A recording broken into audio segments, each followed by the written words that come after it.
When you're trying to make your way in the world, you're a young screenwriter, then they can get you.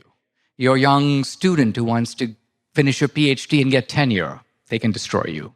So you're actually very vulnerable. And when you fight for your liberties, you're not fighting for some abstract idea, the American dream, the rah, rah, rah. No, you're actually fighting for your own life.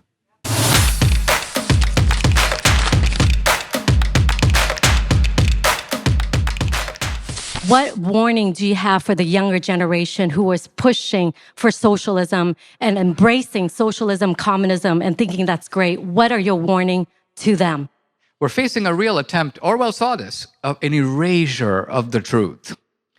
There's a beautiful, powerful scene in 1984 where Winston, the protagonist, is being tortured, and Big Brother, his interrogator, is trying to get him to admit that 2 + 2 is 5. The idea is to make him say what the party believes. And Winston won't do it. He's like, listen, you've taken my family, you've taken my money, you've taken my dignity. He goes, if there's one freedom I have left, it's the freedom to insist that 2 + 2 is in fact 4. And so what do? They put him in a dark room, they turn off all the lights, sensory deprivation, no food. He begins to grow weak. They learn that he's afraid of rats, and so they release rats into the room. They put rats on his face. They terrify him. They intimidate him. And finally, he breaks, and he goes, okay, 2 + 2 is 5. And Big Brother says, no, Winston, you can't go home. Why? Because in your mind, you still think that 2 + 2 is 4.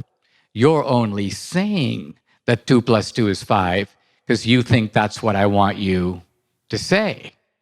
We want you to believe that 2 + 2 is 5. Back to the torture chamber. So this is the kind, ultimately socialism is control. Ultimately it's tyranny, the tyranny over our pocketbooks.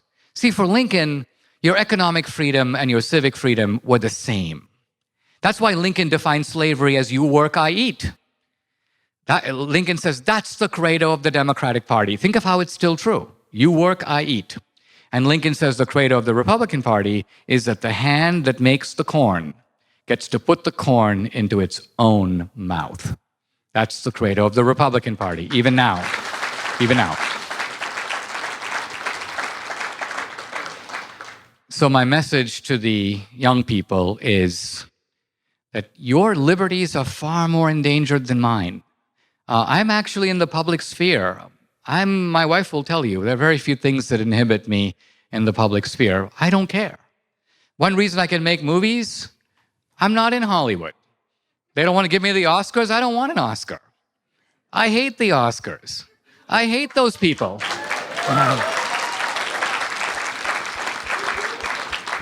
Why would I want to be esteemed by a bunch of freaks?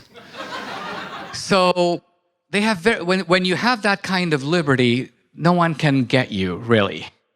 But when you're trying to make your way in the world, you're a young screenwriter, then they can get you. You're a young student who wants to finish your PhD and get tenure, they can destroy you. So you're actually very vulnerable. And when you fight for your liberties, you're not fighting for some abstract idea, the American dream, the rah, rah, rah. No, you're actually fighting for your own life.